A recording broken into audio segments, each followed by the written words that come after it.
আসসালামু আলাইকুম। কৃষিভিত্তিক জীবন গড়তে হাবিব এগ্রোর সঙ্গেই থাকুন। আমি আপনাদের সঙ্গে আছি মোহাম্মদ আহসান হাবিব। অ্যাকচুয়ালি দেখতে পাচ্ছেন অনেক আগাছা এবং কিছু ছোট্ট ছোট্ট ঘাস। আমি এটা ২ মাস আগে বপন করেছিলাম, কাটিং লাগিয়েছিলাম মূলত। অযত্নে অবহেলায় এই ঘাসের এই পরিস্থিতি। এখানে আসলে সরিষা ক্ষেত। অ্যাকচুয়ালি এটা আসলে অযত্ন বলবো বলতে এখানে যে আসলে চারিদিকে উন্মুক্ত মাঠ, সেখানে ছাগল কিংবা গরু এসে এই ঘাসগুলো বারবার খেয়ে ফেলেছে। আমি মাঝখানে সময় দিতে পারিনি, যার ফলে এই দুর্দশা। তো আপনারা হয়তোবা চিন্তা করবেন যে অনেকেই জেনে থাকবেন যে আমি একজন গভর্নমেন্ট কর্মকর্তা। তো গভর্নমেন্ট চাকরির পাশাপাশি আমার এই শখ এবং শৌখিনতা থেকেই এগুলো করা। মূলত আমাদের যে এক্সারসাইজ করার যে একটা ব্যাপার, সেটা আসলে কৃষিতেই অনেকটাই পাওয়া যায়। আপনারা যদি কৃষি নিয়ে থাকেন তাহলে অবশ্যই সেটা থেকে অনেকটাই বেনিফিট পেতে পারেন, যে আপনার এক্সারসাইজের বিষয়টা। আর যে দেশ যত বেশি কৃষিতে উন্নত, সে দেশ তত বেশি ডেভেলপ করেছে।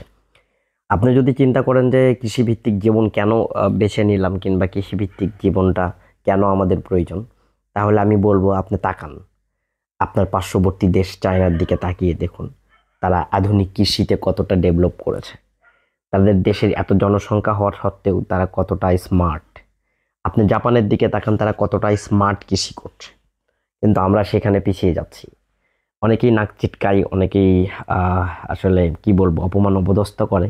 আমি অনেকটাই হেনস্থার শিকার হয়েছি, অনেকের কাছে এখনও নেগলেন্সির শিকার হই। কারণ আমরা চাকরির পাশাপাশি কৃষিকাজ করি, আমাদের সেই স্ট্যাটাসটা থাকে না। তা আমি মনে করি যে আমি বাংলার সন্তান, আমি এই মাটির জন্মগ্রহণ করেছি, এই মাটিতে। মাটিকে ভালোবেসে মাটির সঙ্গেই থাকতে চাই।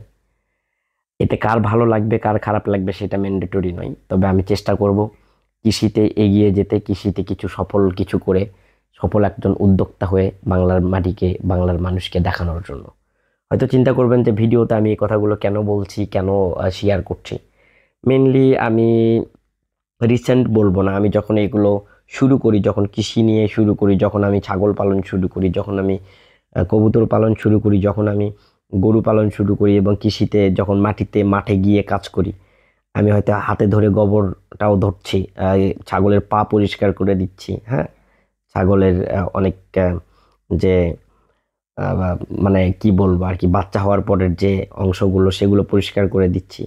এই যে কেয়ারিং, তাদের যে একটা কেয়ার করছি, এটাতেও মানুষের আসলে অনেকেরই কি বলবো, মানে ভুরু কুঁচকানো আর কি বলবো, যে আসলে তারা এটা ভালোভাবে দেখে না। সেটা আমার পরিবার বলেন, আদার্স আদার্স যারা তাদের সঙ্গে খুব মিশা হয় আর কি, নিয়ারিস্ট যারা আছে, কাছের মানুষ, তারাও এইভাবে পছন্দ করে না এগুলো। কিন্তু আমি মনে করি যে আসলে কৃষির সঙ্গে জড়িয়ে থাকলে একটা সময় আপনার সফলতা আসবেই, এবং আপনার এই জাতি কখনো ধ্বংস হবে না। আপনি যদি মনে করেন তাহলে দেখুন মিশরীয় জাতি কতটা আহ, সমৃদ্ধশীল থাকার পরেও তারা কিন্তু ধ্বংস হয়ে গেছে। ইনকা সভ্যতা সহ বিভিন্ন সভ্যতা কিন্তু একেবারে মাটির সঙ্গে মিশে গেছে, বিলীন হয়ে গেছে, কারণ তারা আধুনিক ছিল। তারা কৃষিকে ভুলে গিয়ে আধুনিকতার ছোঁয়ায় ডুবেছিল, যার ফলেই কিন্তু আজকের এই পরিস্থিতি। তারা কিন্তু আসলে কখনোই আহ, মনেই করতে পারেনি যে তাদের বিনাশ হবে কিংবা ধ্বংস হয়ে যাবে। তো আসুন আমরা কৃষির সঙ্গে জড়িয়ে থাকি। আমরা যে যে পেশার সঙ্গেই থাকি না কেন, খুঁটিনাটি কাজ যদি আমরা নিজেরা করি, তাহলে কৃষির দিকে এগিয়ে নিয়ে যেতে পারবো, আমাদের দেশকে এগিয়ে নিয়ে যেতে পারবো। আমরা উন্নতির একটা জায়গায় পৌঁছাবো। এই ঘাসটাকে আমি ইনশাল্লাহ কেয়ার করছি। এটাকে আসলে চারিদিকে নেট দিয়ে বেষ্টনী দিয়ে দেব, যেন কোনোভাবে গরু ছাগল না আসতে পারে। আমি একে মোটামুটি সার প্রয়োগ করলাম এবং মাটিগুলো তুলে দিচ্ছি। পরে একটু পানি দিয়ে, মাটি অনেক শক্ত তো যার কারণে নিড়ানি দেওয়া সম্ভব হচ্ছে না, একে নিড়ানি দেবো ইনশাল্লাহ। আর একে নিয়ে আবারও আমি একটা ভিডিও তৈরি করব, আপনারা তখন বুঝতে পারবেন যে আসলে কেমন হয়েছে ঘাসটা। আর ভিডিও করার সময় ভিডিও ম্যানটা খুবই কি বলবো, অনভিজ্ঞ অনভিজ্ঞ ছিল, যার কারণে ভিডিওটা আসলে ক্যামেরাটা লম্বালম্বি ধরেছিল, যার কারণে আপনাদের একটু হয়তো প্রবলেম হতে পারে। ক্ষমা সুন্দর দৃষ্টিতে দেখবেন। আসুন আমরা সকলে মিলে সুন্দর দেশ গড়ি, ভবিষ্যৎকে উজ্জ্বল করি। এই জন্য স্মার্ট কৃষিকে নিয়ে আমরা স্বপ্ন দেখি, চিন্তা করি। আমাদের জন্য দোয়া করবেন, আমার জন্য দোয়া করবেন, হাবিব এগ্রোর জন্য দোয়া করবেন সকলে। ভালো থাকবেন সকলে। আসসালামু আলাইকুম।